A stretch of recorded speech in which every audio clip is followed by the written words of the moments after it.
Welcome to the Mindset Game podcast. I'm Vered Kogan, and I am delighted to have a very special guest with us, Dr. Patrick Scott.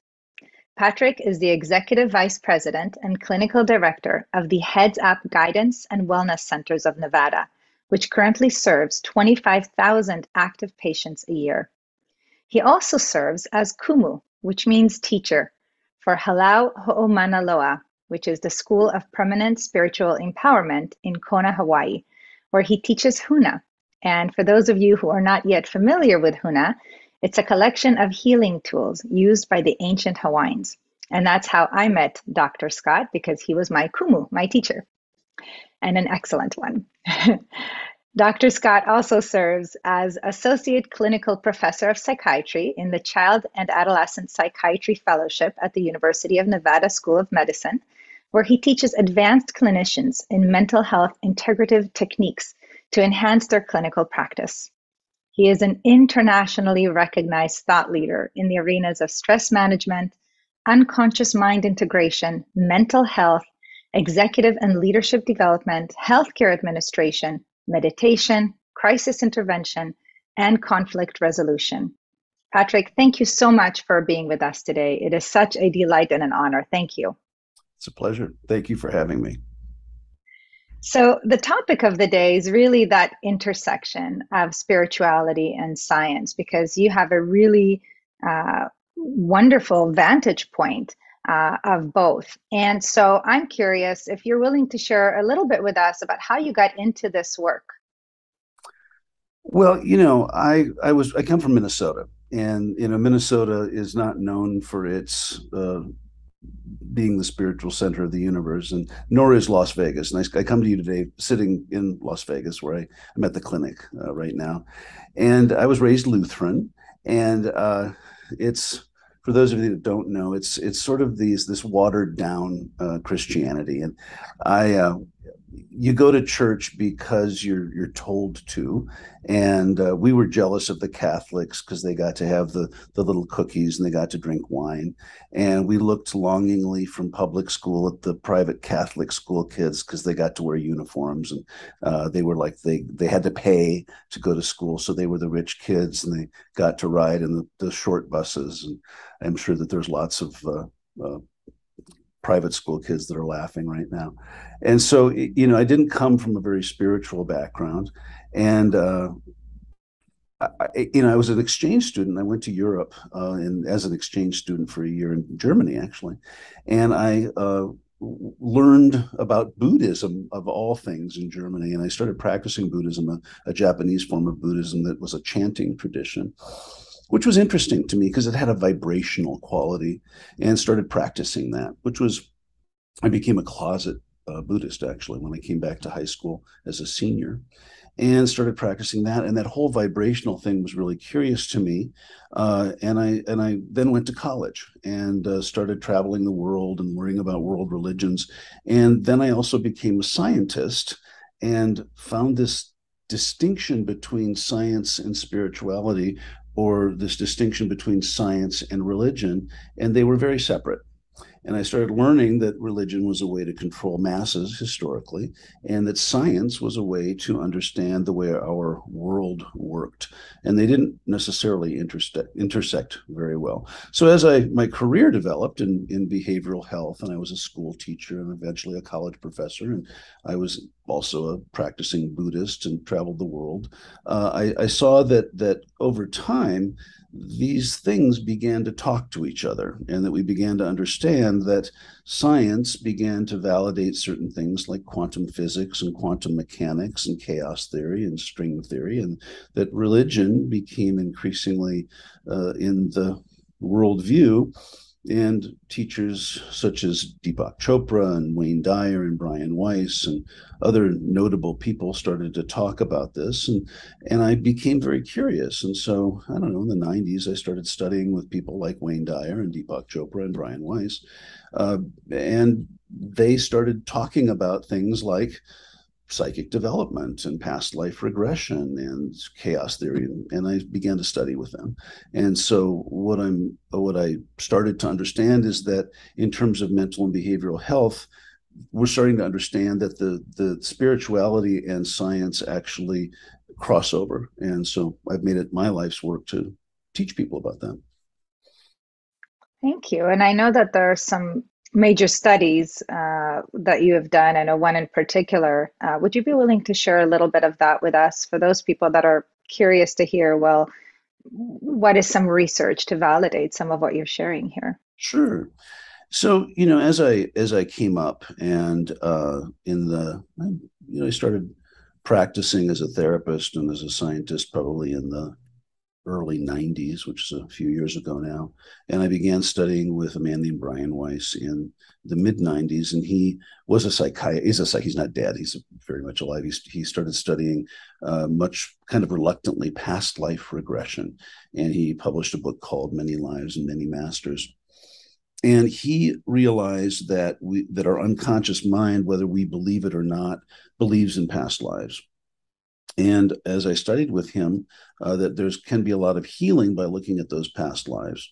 And so as I came up through my training, I realized that and learned this technique called mental emotional release therapy. And I learned it through neurolinguistic programming. And that's a whole long story. When we opened the clinic here in Las Vegas, I realized that this tool could be used to help people with chronic depression. Now, the clinic here serves a lower income population. We have the one that you spoke of called the Heads Up Guidance and Wellness Centers of Nevada. And this is a low income population. It's it's a Medicaid population with thousands, as you said, thousands of patients. So I have the great fortune of having a underserved population, and I wanted to see if by applying these techniques we could help minimize the reoccurrence and relapse of depressive symptoms in this population. So we studied 1,000 patients, and we used cognitive behavioral therapy for a control group, and then we took an experimental group and applied this rather, I don't know, spiritual hypnotic process. And we found that without a shadow of a doubt that using this hypnotic spiritual process, which contains a past life element, can contain a past life element, that it reduced the recurrence of depressive symptoms significantly, to a significant degree. And that was published, and it remains one of the cutting edge studies to this day. In fact, what you don't know, or I don't know if I told your class or not, that I've been invited to do a similar study on veterans for PTSD just like in the last couple of weeks. So I'm very excited about getting that going.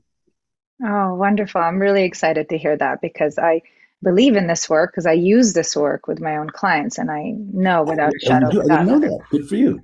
It's great work. It's really great. And to me, as I said offline, it's science. And I don't care what you call it as long as it works. Yeah.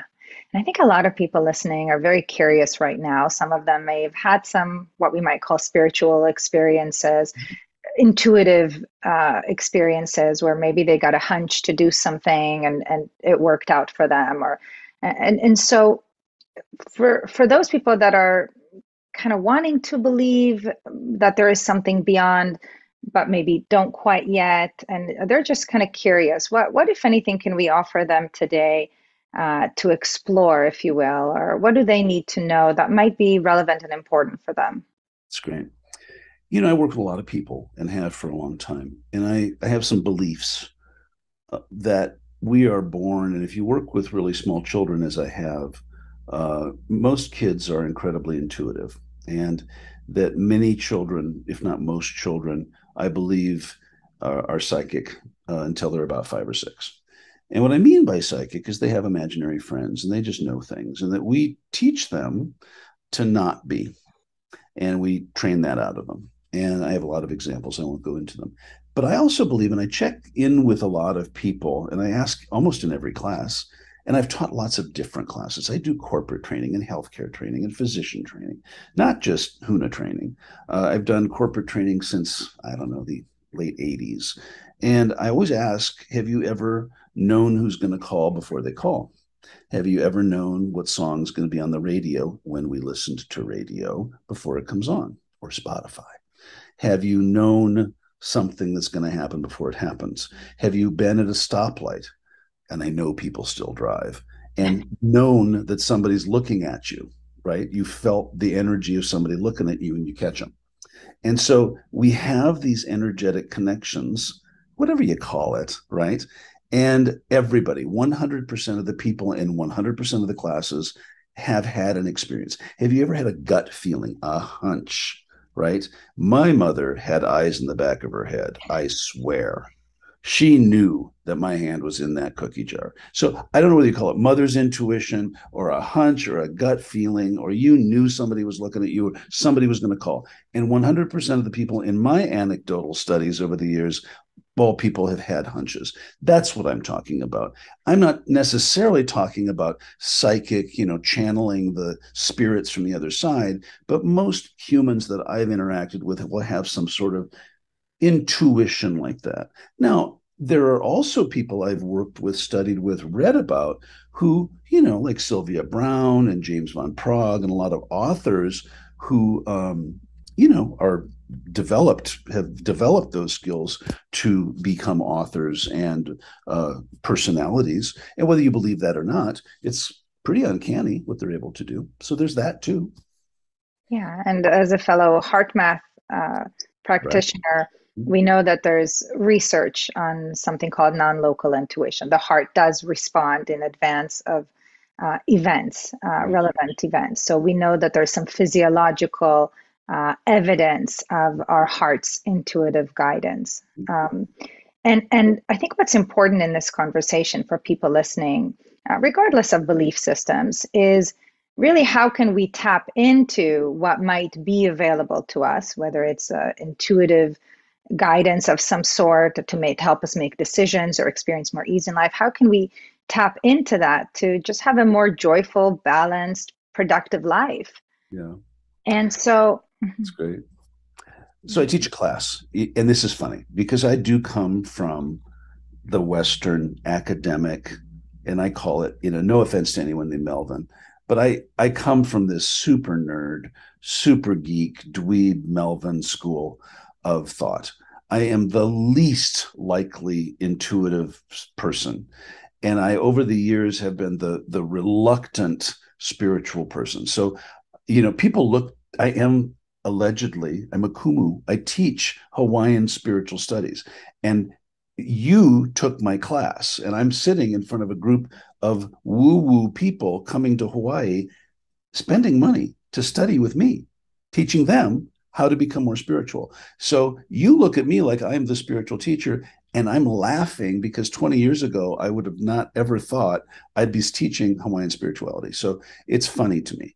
And so I'm here to say that I have had to learn to get out of my own way when I tell you there are 4 steps.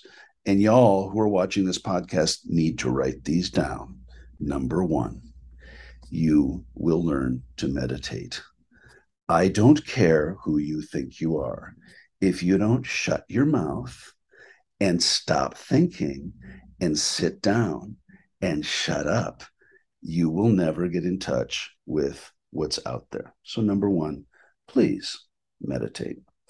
We in Western society do nothing but think and talk all day long, every day. We are enculturated that it's all about information, and that if I want to learn something, I've got to read about it. I've got to listen. I've got to talk. I've got to read. I've got to watch. I've got to ingest more information, just like you're doing right now. In Eastern culture, thankfully, somebody learns that you sit down, you shut up, and you meditate. So please, number 1, learn to meditate. This is funny. There are apps out there that you can learn to meditate so that at some point you shut up. Get one. There's the Calm app, there's the Brainwave app, there's this app, there's this podcast, there's that podcast. So, number 1, learn to meditate. I did. It and by the way, sub A, okay, one meditate A. There's 2 types of meditation: with seed, B, without seed. Do the with seed meditation, a mantra, new age music, something to focus on, because Some people, overachieving Americans, usually think that they're going to do a Zen meditation and they're just going to turn off their mind. That's the hardest meditation to do. So do something, focus on something. TM meditation with a mantra. Deepak Chopra does primordial sound meditation. Lots of types of meditation out there. Focus on something. At Huna, we do the Hiolani meditation, the meditation on the light. But do something to focus your mind so that you can just quiet it. So that's number one, meditation. Number two, um, listen. You've got to learn to listen, which I know involves being quiet. You know, it involves being quiet, but it also involves engaging with what might be out there, right? It involves listening.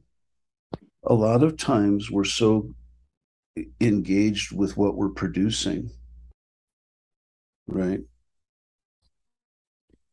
That if you're not listening, you're not going to hear anything. So listen. Now, that may involve being prepared to write something down, engage with your dreams, record your dreams, record what you're getting. Number three, calibrate.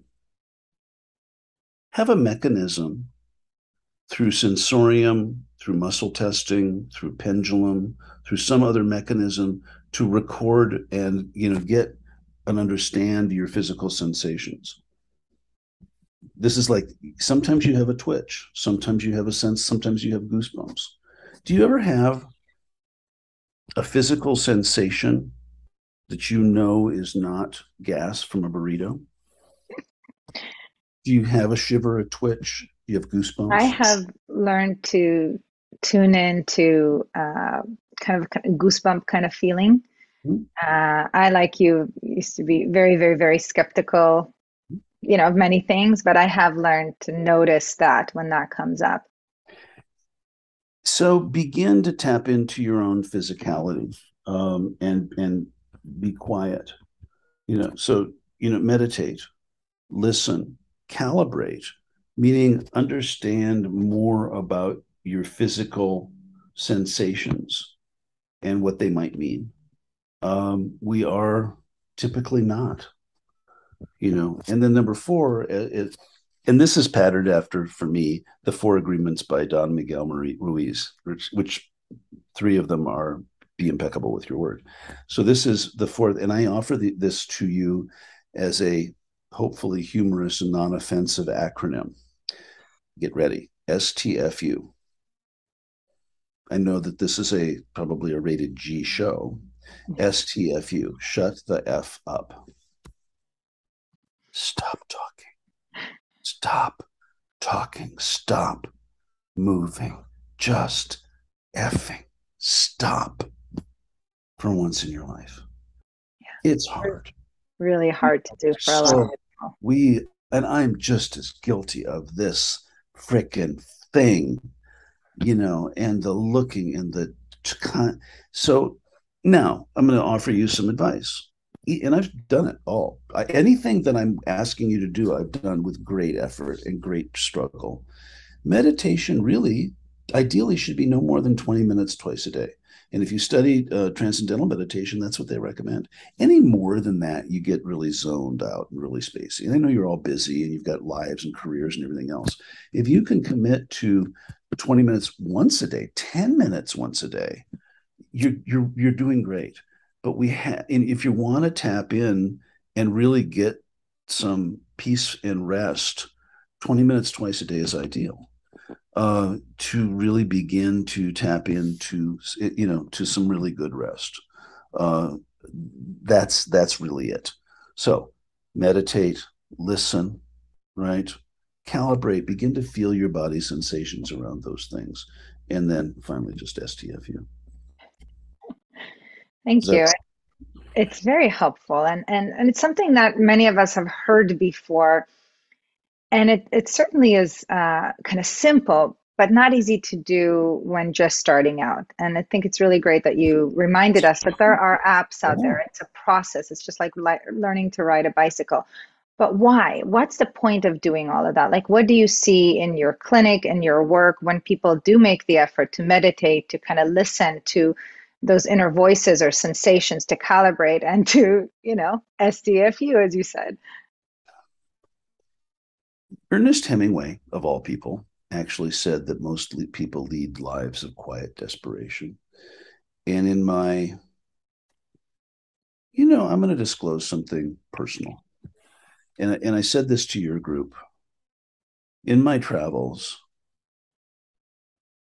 and I've worked with literally hundreds of thousands of people myself, between the groups, the individual clients, the classes over the years. I found that all humans come into this incarnation with baggage.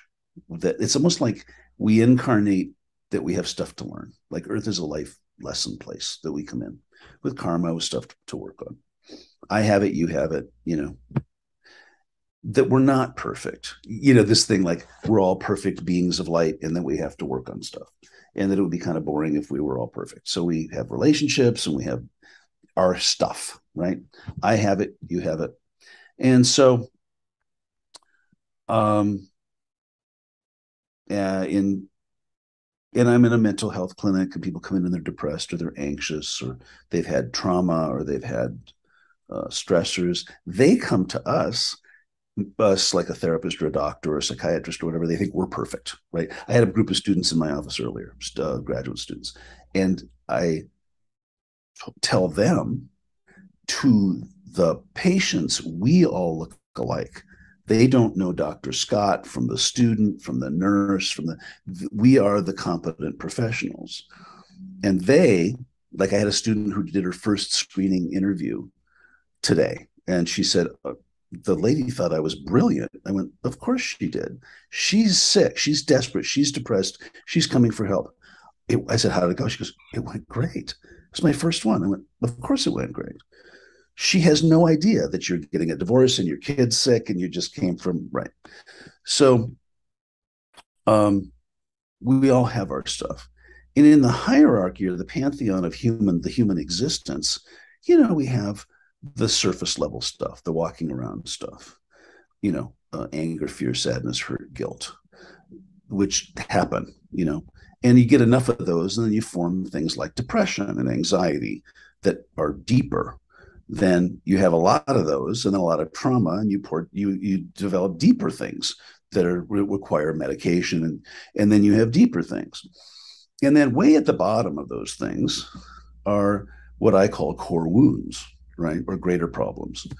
And those are the things that in the human existence just dare not speak their name. Like, what if I'm an imposter? And so I do a lot of corporate training. I do primarily physician training, right? So I'm just going to be transparent here. I was raised by a single alcoholic mother in the 60s, and she was a dragon lady. This woman was tough. And to my Asian audiences, I joke and I say my mother was an Asian dad. Now, apparently, Asian fathers are very strict, very tough. If you don't get an A, you're a failure. If you don't get straight A's, you're a failure. So it totally is a crowd pleaser when I say my mom was an Asian dad. I couldn't win. So I and my brother, the older, wiser Dr. Scott, also a doctor, and he will tell you he's older and wiser. Saw him on Sunday. We had lunch with him. And he did, by the way, do the psychological testing on Jeffrey Dahmer. So the Netflix series, The Serial Killer Jeffrey Dahmer, my brother did the psychological testing, forensic psychologist on Jeffrey Dahmer. I said to him, Mike, do you have any interest in watching the Netflix docudrama on Jeffrey Dahmer? He looked at me, are you crazy? I did his MMPI. It scared the shit out of me. Why would I want to watch anything about Jeffrey Dahmer? This is my brother. And my core wound is not enough. Some people have not good enough. Some people have never enough. Some people have not worthy of love. I'm an imposter. I'll never make it. And so we walk around with these core wounds and we build up these defense mechanisms. And this happens in every human, and we craft lives. This doesn't mean that everybody's depressed and everybody's a mess. The goal of our life is to get through these things. And so every human is equipped, or is it tries to equip themselves to get through these things. And that's what our lives are about. And whether we deal with that spiritually or through mental health techniques, and it's greatly the great equalizer. And that's what we're here to do. Thank you for bringing up the core wounds, because this is also a podcast on mindset, of course. And Mm-hmm. by mindset, we're referring to kind of belief systems. And of course, the core wounds are right there at the heart of that, some of the core beliefs, if you will. And that one that you said that you have, I think is one that's pretty universal. I know certainly in the many trainings that I've done and clients, Exactly. and And you shouldn't be there. You feel embarrassed, and what I'm hoping people get from this is we all have something. Everybody's got something. yeah, It's the great equalizer. I've got it, you know, and we work on them. yeah. So for those people listening right now that are saying, I kind of feel like I'm not enough, or I kind of feel like, I am, I don't belong, or like I'm not worthy. What can they do? That's a The, big the, question. it Yes. is a big question, and the I'm 63 years old. I I think just yesterday, I this is tough. I think sometimes we also have an expectation that we shouldn't have these things, that we should be over them, that we shouldn't need to work on them, that we should be high functioning, that we shouldn't need a therapist or to have to go to a class or whatever. To the extent that you're having any suffering or challenges or dysfunction that's getting in your way, seek help, whatever that looks like for you. Some people seek, and it's all different. Some people do seek solace in faith, in religion, in organized religion, in study, in whatever that is. And it's not up to us to say, it has to be church or class or self-help or whatever it is. And I think to find your path is whatever that is for you. If you're suffering, that I think is the greatest thing, whatever that is. But don't suffer, don't suffer alone and silently. Get help if you feel you could benefit from it. There's so many ways to get help. Yeah. It's And free. You don't have to spend a lot of money. You don't. It's not about spending money. You can. There's so much help available, particularly now with the internet and all the stuff. so thank you. And I think that even just what you've shared with us today so far around kind of that four-step process of kind of just really just pausing what you're doing, going inward, getting to know yourself, getting to just quiet down. Well, I'm curious, and I imagine you're very familiar with studies around meditation and the brain and all that. What actually happens when we do that? It's a great question. When you pause, and what we're looking for here, now, this is science. I said this to you often. Um, I'm a scientist. All the people I talked about are scientists. We wouldn't do this stuff if it didn't work. I do this stuff because it works. When you stop, your brainwave pattern changes. When you go into an alpha theta brainwave pattern, you can look it up. It's on the internet. So we have layers of brain waves. And if you look on an oscilloscope, if you hook yourself up to an EEG, your brain waves, do this, just like an ECG or an EKG, which is your heart rate and rhythm. You hook yourself to an EEG, which is the brain. What we want, the most healing and effective brainwave pattern is alpha and theta. And if you're going on the way to sleep, and heart math measures this as well, and the little thing with the thumb with the heart math thing that I have at home, We want alpha and theta. And if you lay down, no, you do this every day, by the way. So this is really funny to me when people, I just can't meditate. I just can't. You do it every day. Every day you lay down, you do it. So shut up. Sorry.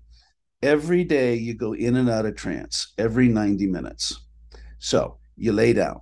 You go from, beta, gamma, like this, chaotic brain waves.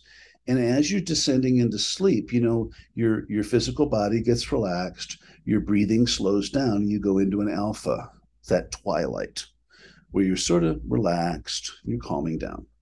Then you notice when sometimes when you're going into sleep, you twitch and it kind of wakes you up a little bit. That's how you know you're going into a theta brainwave pattern. And that's a deeper level of relaxation. Now, when you go into a delta brainwave pattern, that's when you go to sleep. And then you go into REM sleep, and that's very deep. But what you're looking for in terms of, I don't need you to go out and buy an EEG machine, but how you know you're getting into that brainwave pattern is by the level of relaxation. And you can go onto the internet and buy the Calm app. It's a practice. You need to practice it. There's all sorts of apps and things, and I'll tell you how to reach me, and I'll send you some tracks for free, and you can do that. But what we know about what happens to the body is it's healing, it's regenerative, it's cellular at the cellular level. Cells heal. I'm so much younger than I'm so much younger looking than my 63 years because I do this. And I know you think that, but it's true. So it is actually very healing. It's very relaxing. It's very good for the body. It reduces cortisol levels, and you can read all the studies because you want to get your body into that state 20 minutes twice a day. It's very, Oh, very good for you. thank you. So, what's the connection again between spirituality and between going into those deeper states? Well, prayer, meditation, same thing. Sorry, for Yeah, thousands of years, prayer, kneel, chanting, yeah. prayer, recitation of any sutra, the Quran, the Torah, name it, it's the same thing. Prayer for thousands of years was corralling the brain to recite anything in a repetitive manner, which would STFU in a way that would corral the chaotic brainwave patterns in an organized fashion and connect with spirit to STFU us in a way that would get us in the alpha theta brainwave pattern. So, what do you mean? Thank you. What do you mean by connect with spirit? Spirit is vibration. Um, Spirit is a higher vibrational realm. Uh, and so the energy, whether you think of it, yeah, spirit, the spiritual realm is a higher vibration. And so you want to connect with that, which is a finer vibration. We talk about the physical realm, we talk about the emotional realm, the mental realm, and the spiritual realm vibrationally in terms of hertz, like TV, radio frequencies, light frequencies. I don't want to get too technical here, but it's all the same. Now, it's not better, by the way. They're just different. You don't take a dense piece of rock and go, that's better than air. It's just different. Yeah, The thank you. physical body is dense. Air is different. It's a different element. Earth element is down here, air is up here. Yeah. Thank you, Dr. Scott, for kind of going there because, and I know we're almost out of time. It's just fascinating because, here we are speaking about different brainwave states and how to access that to create healing in the body, healing emotionally, healing mentally of some of these core wounds, and just creating more harmony. And there is, you refer to, the word spirit, right? Some people might call it soul. Some people might call it a higher self, a God, Exactly. whatever label we want to give to that.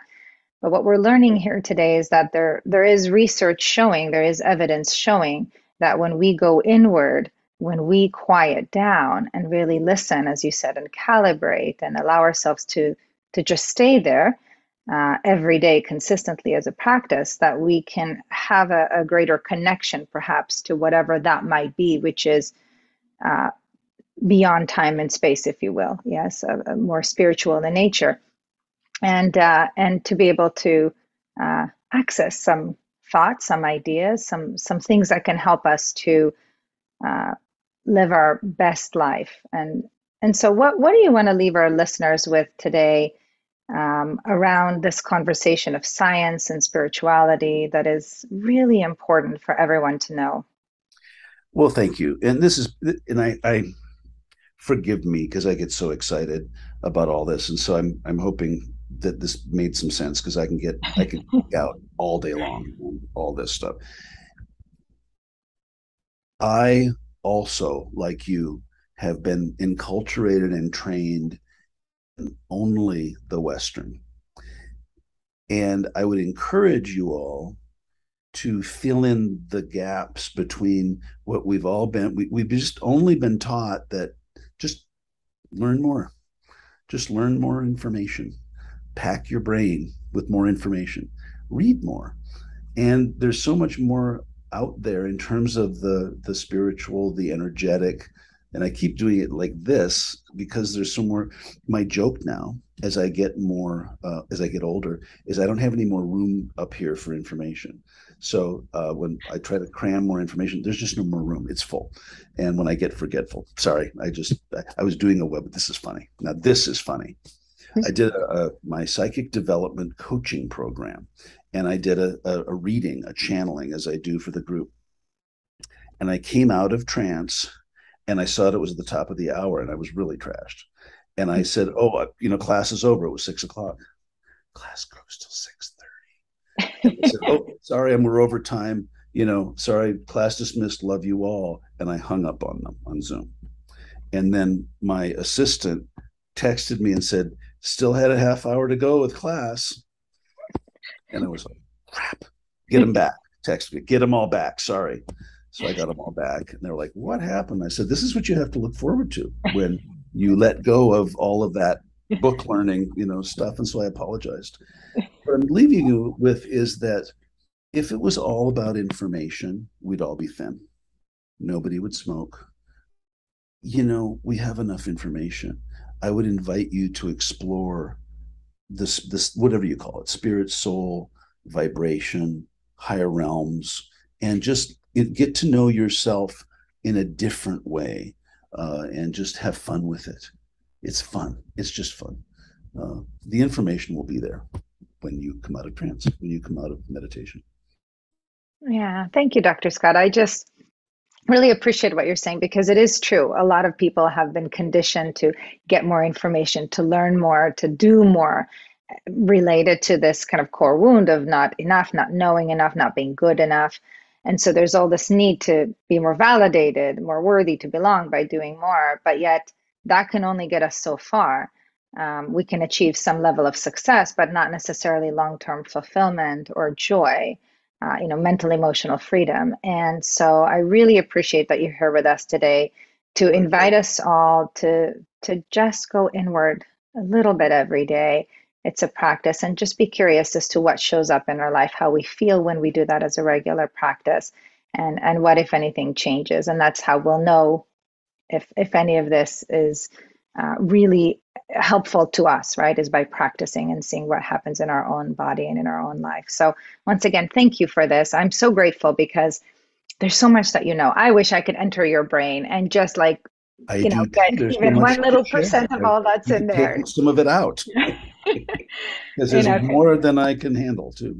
there a lot on the science side, and you also and how to help people to change, and you also know a lot on the more what we might call spiritual side, and so from my heart, thank you for being a wonderful kumu to me, to my classmates, and for sharing everything that you shared today with the world, and hopefully they will engage and just get curious, look at some of your courses, some of your trainings. Tell us how to learn more about you, your clinic, your Oh, work? sure. Yeah, I almost forgot about that. So if you want to learn more about the clinic here in Las Vegas, it's www.headsupnevada.com. It's www.headsupnevada.com. That's our low-income mental health clinic here in Nevada. If you want to learn more about our programs, about our online programs, and want a free, download for some of the things I was talking about, it's www.drpatrickscott.com, and that's drpatrickscott.com, all lowercase spelled out. www.drpatrickscott.com. Dr, not doctor spelled out. Okay, Okay. Thank you very much, Patrick. Again, really all my love. And, please keep doing what you're doing a lot of really good work in the world. And now with this vet study, I think bringing more and more evidence to this work will empower even more people to be open to it and to receive the many, many benefits. So thank you. pleasure.